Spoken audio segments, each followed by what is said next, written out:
return. You're listening to America's Voice. My name is Michael Evans. I'm your host this morning. Your host every morning. You know, there's a lot of folks that I hear the talk. I see emails coming in from the show. And by the way, if you'd like to communicate with me, you can. You can contact me by reaching me at via email. I do want to hear your feedback on shows and your input. I don't want you to send me a video that says, hey, watch this. If I watched every video somebody told me to watch on YouTube, I would spend 26 hours a day doing nothing but that. I get hundreds and hundreds of emails every day. If you want to explain to me what your thinking is, or if you want to challenge something I've said on a show, or you want to agree with the show, then put it in writing and take the time to sit down and go through the exercise. Express your thoughts to me in writing. Why? I'm going to tell you. The truth is that, one, it's an exercise in critical thinking, because now you have to translate what you're thinking into a piece of paper and in a relatively brief period of time. You don't have War and Peace to explain to me what you're thinking. And it's a good exercise for you to do. Secondarily, showing me what somebody else believes and has taken the time to put down in YouTube or written in some article only shows me what they believe, but it doesn't tell me what you believe. And one of the primary things I'm telling you constantly, day in and day out and day over and over and over and over again, is don't parrot someone else's opinion, but formulate your own. So formulate your own. And give it to me in writing. Clear. Concise. Well-reasoned, articulate. I'm not grading it. I just don't have the time to spend watching 300 YouTube videos a day, some of them hours in length, to try to glean some kernel of wisdom out of it that you've latched onto.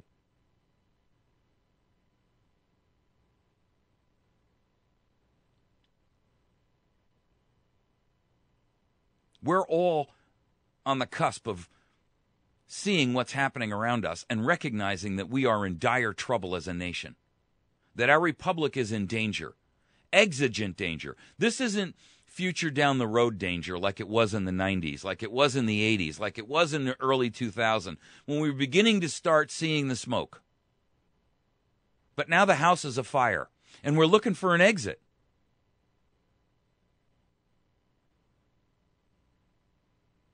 And a lot of the email I get are related to an exit that is constituted by a savior, a knight in shining armor, riding up on a shiny steed.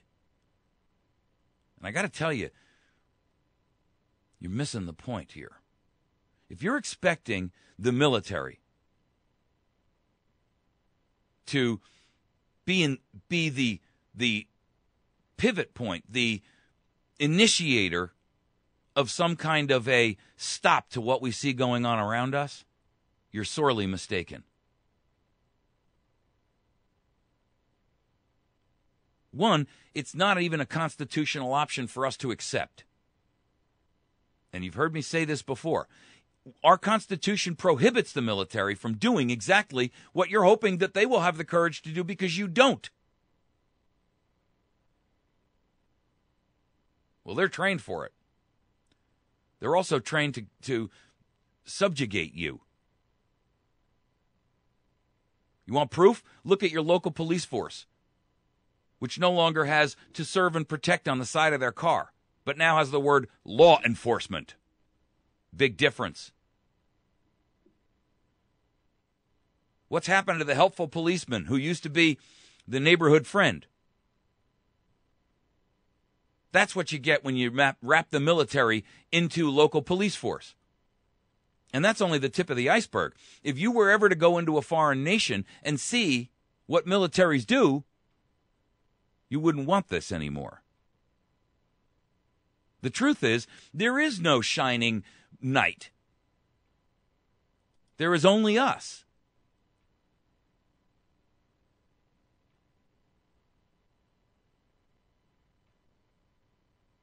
And it's time that we picked up the tools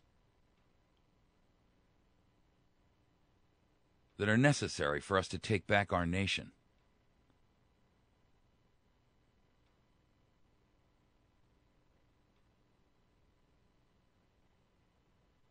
You know, everywhere you see these constant things that outrage you.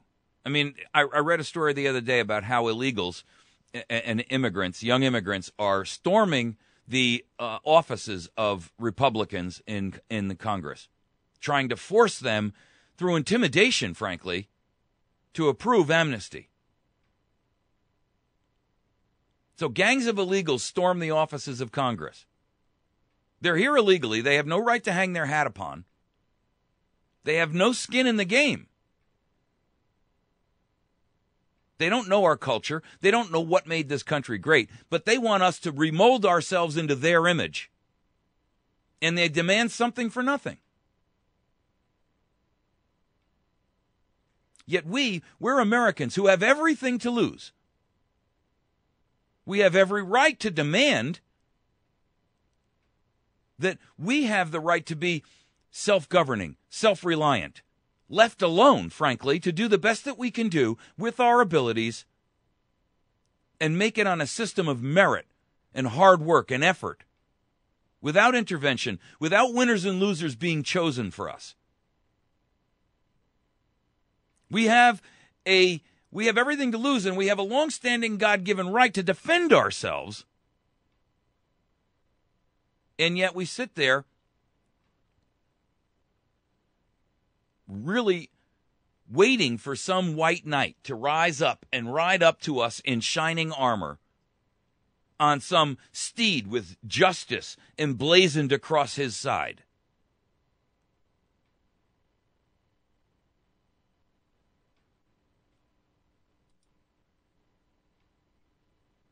But meanwhile, you're expecting that knight to be whom? Our generals? Our military?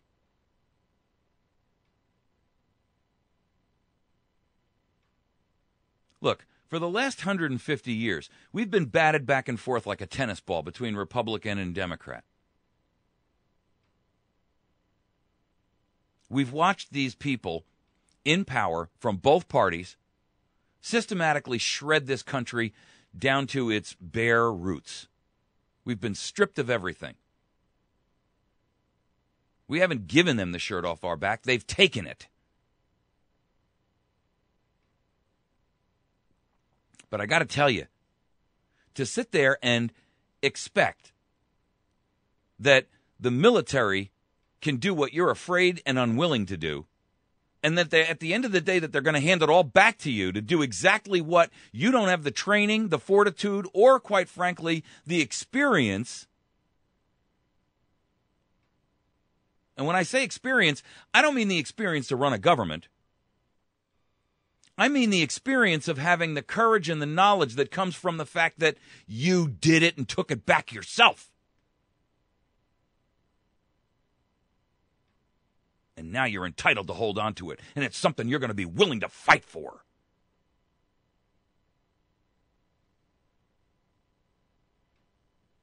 If you're expecting the military to step up and say, here you go, we kicked him out for you. Let me tell you something. Your mind is so polluted with what you've been ingrained with and indoctrinated with for the last 150 years. It's like handing a brand new driver a Maserati. He's going to wreck it because he has no respect for it. He has no experience with it. You wouldn't hand a monkey a fully loaded machine gun with the safety off, would you?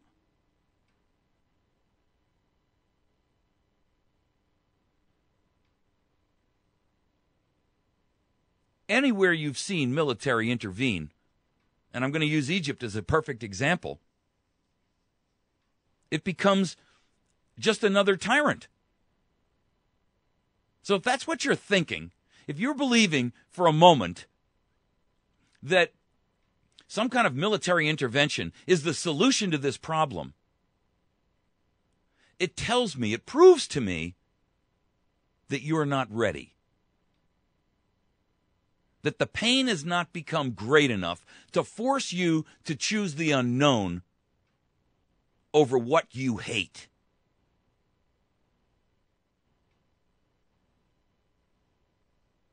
Human beings don't change because it's difficult. They will sit there and accept over and over and over the abuses and the tyranny because they're afraid of the unknown.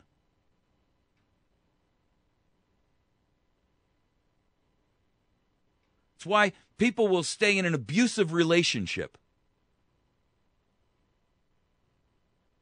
It's why an abused child loves that parent, constantly hoping that it's going to get better. It's why the battered wife stands there and protects her husband. Well, he beat me up because I got him mad. Shake off the victimhood. That's what you're doing. You're wearing it like a mantle.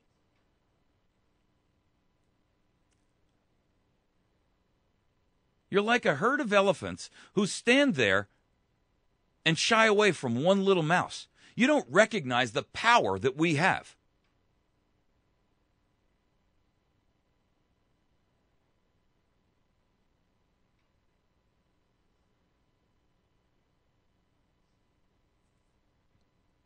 The truth of the matter is,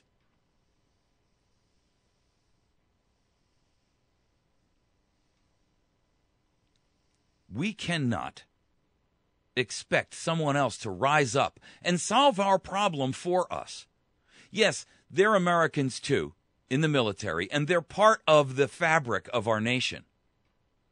But to expect them to rise up and do the dirty job that you yourself have allowed to accumulate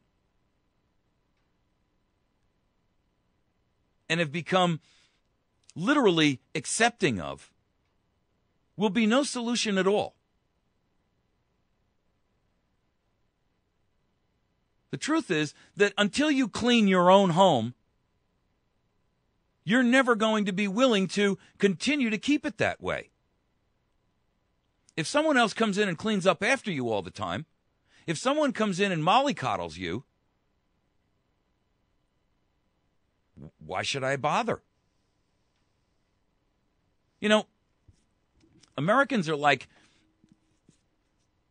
that show I've seen once or twice, and I never watch regular television, but I know it's out there. It's called Hoarders.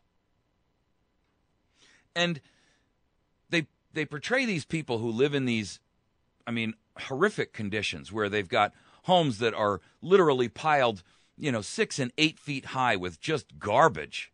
It's unbelievable, right? They got a path that they have to walk through in order to get from room to room. They sleep in a chair even though they've got 3 bedrooms, but the 3 bedrooms are so packed with garbage they can't even get in the door. But you know something? It didn't start that way. They didn't live their entire lives that way. They weren't born that way. That grew over time.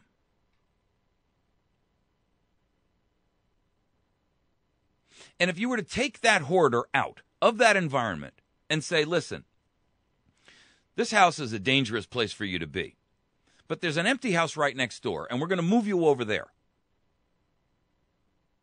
It wouldn't be 6 months or 8 months before they were right back to exactly where they were before. Just different junk, but garbage nonetheless. And I'm here to tell you, America, if you think that you can solve this problem that we have allowed to grow up around us without the understanding of how we got there, what we allowed to go wrong, and the definitive courage to make sure that we continue on the right path, will be no different than the hoarder who was moved out of the disaster and into a fresh, clean home, only to have it look just like the last one in a relatively short period of time.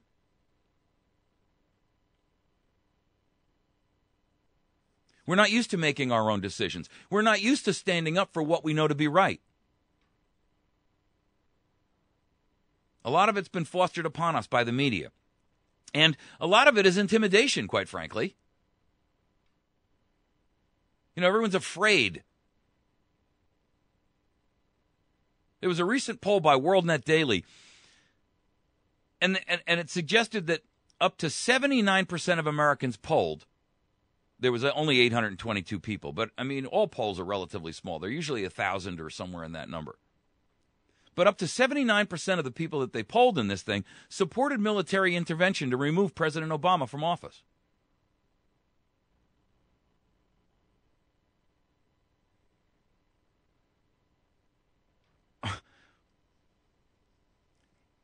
If that's what you're actually thinking, let me ask you something.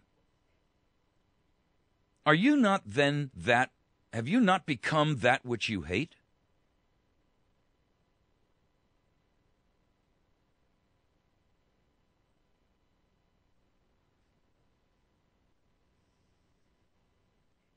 You know, it's not the military's duty and obligation to bear this, to carry this weight for us. We are the ones who have allowed this to happen. In fact, that military is supposed to serve us. And if we think for a moment that that kind of a solution will bring to bear a benefit that will, in the long term, you are not capable of wielding the power because you have not yet learned the weight, the import of carrying that weight and power.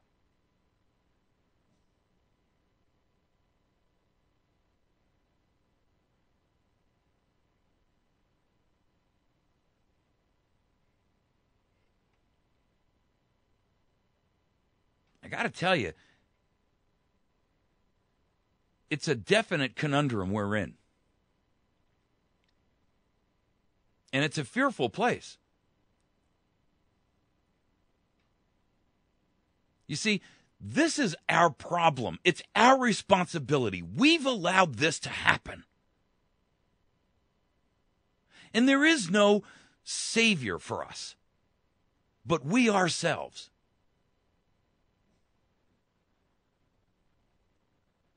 We've made this problem. We must fix it. We must take the responsibility to stand up and do the hard work that's going to be required in order to put us back on some direction that makes sense for us.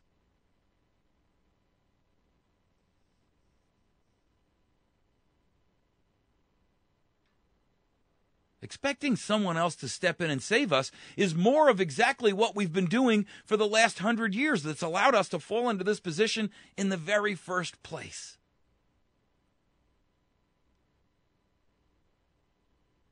Abdicating our responsibility to be responsible for ourselves. Abdicating our responsibility to be the watchdogs of our own safety, our own freedom, our own liberty. Abdicating our responsibility to hold our government in check. Well, you think the military is going to be able to step in and save you from yourself?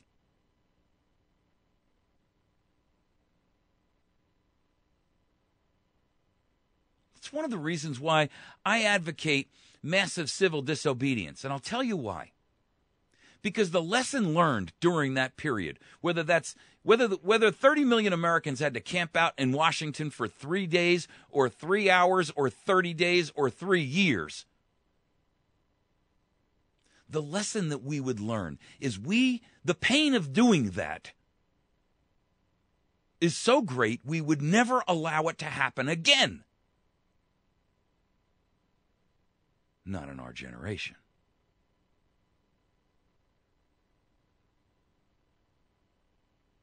That's what our founders did. They lived through a war that was so horrific, that was so destructive, they gained so much insight into their own ability, their own needs, their own desires, their own best interest, that they sat down and formulated this thing that changed the world. Because no one had ever sat down and written something like the U.S. Constitution. And they were so scarred by their experience that they were determined to never let it happen again. And they gave us everything that we needed as a tool to preserve it so it wouldn't happen to us. And yet, in typical human nature, we've failed. We've allowed that which we knew to be against our best interest to happen anyway. And I'm going to tell you, America, there is no easy fix for this.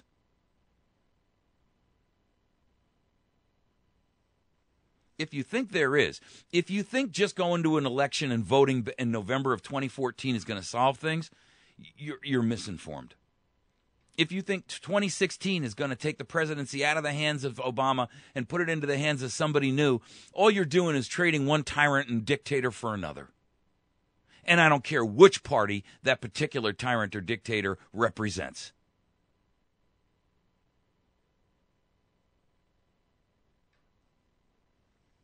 The truth is, they're not the problem. We are. We're the problem because we are allowing ourselves to be willing slaves, willingly ruled. We're cowering in fear instead of standing up for our own abilities, our own rights. You're alone. The bully's in front of you. There is no big brother going to come up behind you and save you. You're either going to fight or you're going to go down. The question is, where do you stand? Are you willing to pay the hard price that we should have been paying all along? But we've procrastinated about it for 75 years. We've procrastinated it for the last 100. Now the time is, the bills come due. And we can't pretend that it's not going to come due any longer.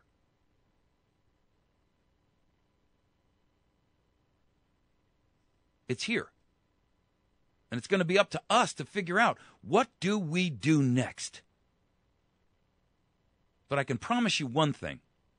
Thinking that somebody else is going to save us, ride up as our hero, some superhero who's going to have the power to vanquish our enemy and put us in power, won't be long and we'll be right back here again. Like the hoarder who's been moved to the clean home next door. We'll surround ourselves with our own trash until that place is no longer fit to live either. But if we clean our house ourselves, if we step up and say, I've had enough of living like this, and I'm going to take this trash out, then we will have a respect for what we've earned.